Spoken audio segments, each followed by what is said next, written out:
What if the very thing that broke you becomes the foundation of your greatest triumph? This is what it takes to overcome.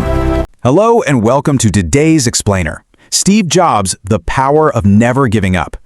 We're about to unpack the extraordinary, incredibly turbulent, and just deeply moving journey of a man who literally changed the way the entire world communicates, works, and lives. Okay, let's dive right into this. Because you see, the story of Steve Jobs isn't just some dry corporate biography or a laundry list of tech achievements. It is, at its core, a story of profound human resilience. It's a narrative absolutely packed with impossible dreams, crushing, very public failures, and a level of determination that honestly borders on the mythical. Today we're going to trace the emotional milestones of a true visionary. We'll explore exactly how his absolute darkest moments became the exact fuel he needed to ignite his greatest triumphs. By the end of this explainer, you're going to see exactly why the people who actually change the world aren't the ones who never fail. No, they are the ones who absolutely refuse to stay down. Okay, I want you to really let this sink in for a second. Imagine pouring every single ounce of your soul, your sweat, and your youth into building a dream from the absolute ground up. Picture yourself creating a company in a dusty garage, nurturing it, fighting tooth and nail for it, and watching it somehow grow into a global powerhouse. You are the absolute peak of your success, right? You're gracing magazine covers, people are calling you a genius. And then, the very board of directors that you helped assemble looks you dead in the eye and tells you that you're out. Imagine losing everything, your identity, your life's work, your entire community at the very height of your triumph. For most people, a devastating moment exactly like this would be the definitive end of their story. It would be a crushing blow that would make literally anyone pack up, go home, and never attempt anything great ever again. But as we're about to see, Steve Jobs did the exact opposite. Which brings us to part 1, fired from your own company. To truly understand his success, we actually have to start right here, right in the middle of the story, at his absolute lowest possible point in 1985. Betrayal, disappointment, heartbreak, public embarrassment. Man, those 4 words capture an entire universe of pain, don't they? It wasn't just a simple matter of losing a job. It was a profound, deeply personal rejection. And remember, he was a very public figure, which meant his failure was broadcast for the entire world to analyze, pick apart, and mock. The heartbreak was visceral. He actually described it later as feeling like the breath had just been completely knocked out of him. He had built his entire adult identity around Apple, and suddenly, overnight, he was a man without a country, just wandering through the wilderness of his own dashed expectations. Take a moment to really absorb the sheer weight of this. It's a level of professional and personal devastation that is, honestly, hard to even fathom. Let's move to part 2, the garage that changed everything. Because to measure the sheer scale of what he actually lost, we have to rewind and look at the humble, almost completely impossible origins of where this crazy dream even began. If we trace this journey all the way back to the 1950s, we find a young boy who was adopted. Now, he later learned that his adoptive parents specifically chose him, and that realization instilled in him this really deep sense of being special, combined with a fierce, independent curiosity about the world. Moving into the 1970s, that curiosity found its ultimate playground in electronics. He meets Steve Wozniak, an absolutely brilliant engineer, and their synergy is just undeniable right off the bat. So by 1976, that impossible dream materializes into this cramped, unassuming suburban garage startup filled with the smell of solder and tangled wires everywhere. They were taking monumental risks, working tirelessly with almost zero money, driven purely by this unwavering belief in a future where technology belonged on the desk of every ordinary person. And then, boom, the massive leap to 1984 with the launch of the Macintosh. This was a product that didn't just compute numbers, but actually greeted the user with a friendly hello. It was a staggering ascent from a curious kid in a garage to a global cultural icon. And that rapid ascent leads us to a singular, incredibly heavily weighted position, number 1. Achieving that status, literally becoming the face of the personal computing revolution with the Macintosh, brought incredible, intoxicating fame. Apple experienced this explosive growth that fundamentally shifted the entire landscape of global business. But, as you can probably guess, being number 1 comes with a heavy, often crushing pressure. The demands of leadership, the relentless expectation from everyone to constantly outdo your previous successes, and his own completely uncompromising pursuit of absolute perfection created a total pressure cooker environment. This intense atmosphere, driven by his infamously demanding nature, ended up alienating colleagues and board members alike. And it was precisely this immense pressure and the resulting friction that set the stage for his dramatic downfall and exile in 1985.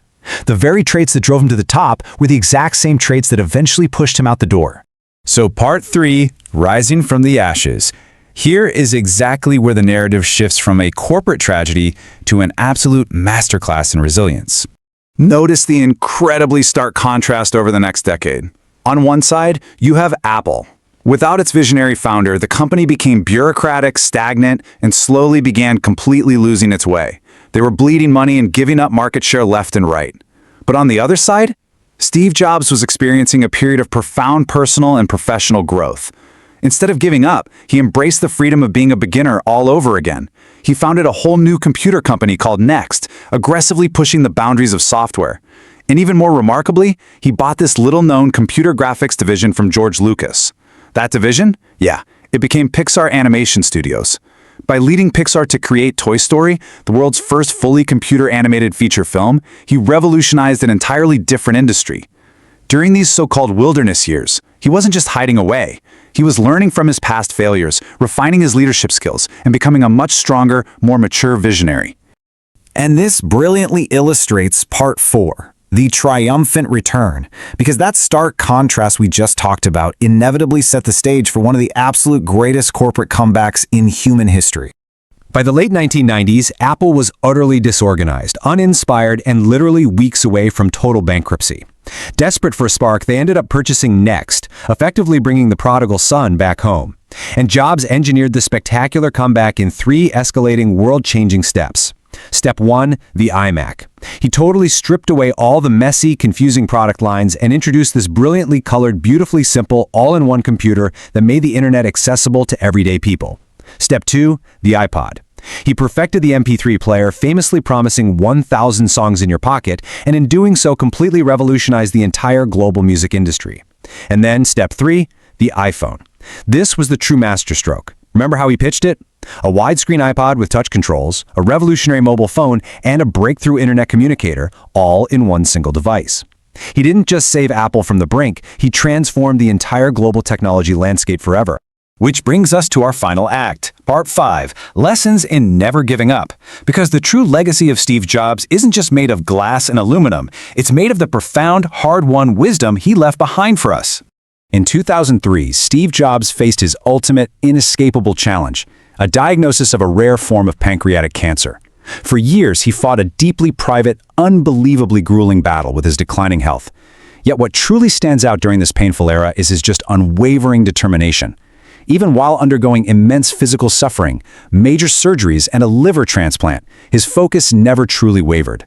He continued to lead Apple, he continued to get up on stage and unveil revolutionary products, and he continued to inspire millions around the globe. He utterly refused to quietly fade away. Instead, he used the stark reality of his illness as a clarifying lens to focus only on what truly mattered, pouring every ounce of his remaining energy into creating a lasting legacy that would outlive him. So what does this all mean for us? Well, the core theme is captured beautifully in this iconic concept from his famous 2005 Stanford commencement address. He said, "You can't connect the dots looking forward. You can only connect them looking backward." He urged the graduating students, and really all of us, to trust that the scattered dots of our lives, meaning our failures, our weird detours, our deepest heartbreaks, will somehow connect in our future. He spoke about how being fired from Apple was actually the best thing that could have ever happened to him, because the heaviness of being successful was replaced by the lightness of being a beginner again. He even emphasized that death is very likely the single best invention of life, because it clears out the old to make way for the new. It gives our limited time on Earth meaning. Because your time is limited, he argued, you absolutely must have the courage to follow your heart and intuition, and above all else, find the work that you truly love.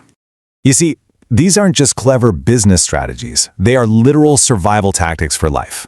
First, always remember that failure isn't the end. Being ousted from his own company wasn't a conclusion for Jobs. It was a crucible that forged a much stronger leader.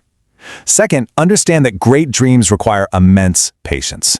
The journey from a messy garage in the 1970s to the sleek launch of the iPhone took decades of relentless iteration and belief. Next, you must absolutely believe in yourself, especially when the established world looks at you and calls your ideas impossible.